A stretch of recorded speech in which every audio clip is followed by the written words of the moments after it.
had to be in a lot of pain. Okay. I had to be in enough pain that the risk of her not surviving was smaller than the pain I was already in. My invitation to you is to play with this concept of what you're not willing earlier. Don't wait. Because, and I'll equate this to the pressure cooker. The longer I was willing to live in her chaos, hold that space, protect her from consequences, that was a really heavy weight. And everything was boiling. You know, my emotions were boiling. I was building up a lot of steam. The day that I became not willing was taking that weight and making it lighter. Because if I wasn't willing to have her chaos in my life, I became a lot less willing to have other people's chaos in my life.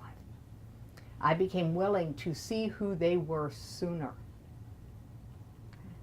So the question that Marshall Goldsmith asks is, when you are faced with anything coming at you in your life and your choice is, do I engage or not engage? The question is, am I willing to invest the time and talent, this is my paraphrase, time, talent, and treasure, because that's my line, that this is going to take to have a positive impact? Am I willing to invest enough of myself in this to create a positive impact? That's a big one, because nobody wants to have a negative impact. But most of the time we don't stop long enough to even think about, am I willing to invest? Am I willing to even look at what this is going to take? Remember last week we talked about the fact that we are over planners and under doers. Okay, we don't get as much done as we plan to do because we over plan. This question can prevent that. If you start with the am I willing, he uses this acronym, am I willing to invest, and actually I put the extra T in there, but it's something like that. It's like a wit is how he has it in his book. And it's, am I willing to invest the time to make sure I get a positive output, positive outcome? And if you stop and ask that question, how many more things would you say no to that right now you're saying yes to and giving it only half your attention because you're not willing to invest enough to get a positive outcome? This comes back to, it's not a kindness. You know, this is not a kindness to other people. If we say yes to a project, but we're really not willing to invest enough to get to a positive outcome, we are hurting them. And so I'll invite you to use your first connection as a way to help you pause long enough to ask this question. Am I willing? Okay. Other strategies. If you have someone in your life who comes to you on a semi-regular basis with requests that have always been troublesome for you to fulfill on, here's your question. Here's what your statement is to buy you time. Okay, this is, if you're willing to make this statement to them, you will get some time back in your schedule to make decisions. You ready? I'll get back to you. If you need an answer now, the answer is no. If you need an answer now, the answer is no. That's another life-changing statement because it allows you to set clear boundaries. So that's an if, then. By the way, could be a good ballpark rule. You can set up some if-then rules for your ballpark. And this goes back to the day when I worked with children and I took training in logical and natural consequences versus reward and punishment. I had come from the reward and punishment world. My dad was a drill sergeant, my mother was a school teacher. This is back in the 60s. Okay? It was a reward and punishment world. Fast forward into the 80s, I'm taking training, and now the language is very different. It's all about logical and natural consequences. This is where the ballpark rules being written down and communicated clearly will save your sanity. Okay? I don't care if you're raising puppies, raising kids, raising employees, you know, if this, then that. And in the case of, you know, the ballpark, okay, claim your ballpark, write your rules, and then tell people. If you have someone in your life who loves you dearly but likes to shame you in public, if you, and in this case it was a lady whose mother had brought her a size 2 sizes smaller when she had asked her mom to get her a size 2 sizes bigger in the dressing room. And the daughter let her know very calmly while they were having lunch that if she ever made reference to her weight again, she would not see her until she was ready to communicate without that. And the mother was like, you don't love me or whatever. And the daughter's like, what's the what did I say? If what? If you do what? If I talk about your weight, then I'll what? Not talk to me anymore. Not have lunch with me. I've forgotten exactly the language. But it was really, really clear.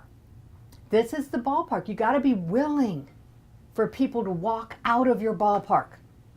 Remember, if you're the club owner and you're setting the rules, the other person has the option, not you. You've only got one option. You either are in integrity with yourself with your rules, or you're not. That's, you know, one or the other. You can't be both. So if it's a rule, it's a rule. You have to be willing to say this is a rule. And the other people have 3 choices. So they can accept it without conflict, they can adhere to it with conflict, or they can, whatever the consequence is. Okay? If they're all adults, they can get out of the ballpark. If it's kids, you've got to put the consequence. This is your option 3, and that's why this is important. If it's your ballpark and you're not dealing with adults that, you know, maybe, you know, okay, we're all girls here. If they are on the mortgage with you, and this, you all have agreed that this is your part of the ballpark and you set the rules, give them some consequences. Okay? Be willing.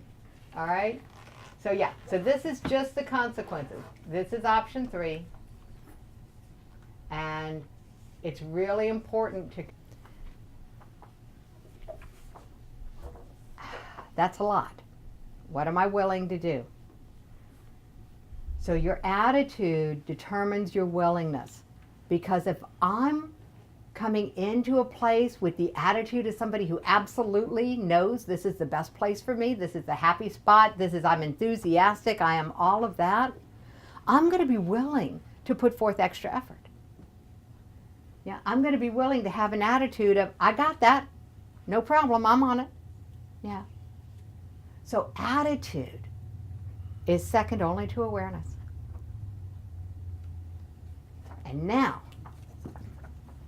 we had a conversation last week, and I actually I had it created, a graphic. Ta-da! Okay, it's called The Cycle of Results. And I went ahead and filled it out. You know, there will come a time where it'll be PowerPoint and things will fly in and, you know, the words will come in. It's a creation cycle in a clockwise manner. Okay, it's a creation cycle if you're going clockwise. We're going to deconstruct it. So we're going to start with results. Results are everything that you have in your life. It's how much money you have in the bank. It's how many friends you have. It's everything about your life. These are your results.